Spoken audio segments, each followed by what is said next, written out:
So hello viewers, welcome to another mini blog. তো কিছুদিন আগে আমরা পুরো ফ্যামিলি মেম্বার্স নিয়ে চলে গিয়েছিলাম মায়ের বাড়িতে পুজো দেওয়ার জন্য। হঠাৎই তোমরা যারা ত্রিপুরাবাসীরা আছো তারা আমার সঙ্গে একটা জিনিস রিলেট করবেই, যে আমরা না মায়ের মন্দিরে প্ল্যান করে যেতে পারি না, হঠাৎের মধ্যেই হয়ে যায়। তো এখানে দেখতেই পাচ্ছ সেই বিশ্ববিখ্যাত পেড়া প্রসাদ নিয়ে আমরা চলে যাচ্ছিলাম মায়ের মন্দিরে পুজো দেওয়ার জন্য।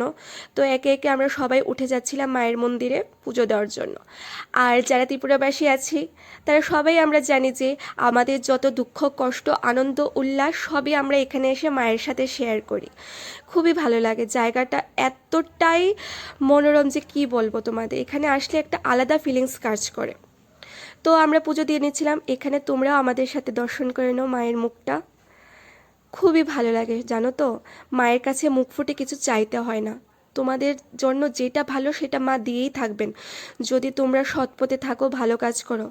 অন্যের ক্ষতি চেয়ে কোনো লাভ নেই, সব সময় দেখবে ভালো চাইবে, ভালো তোমরা পাবেই। Thanks for watching. ভালো থেকো মা, ভালো রেখো সবাই।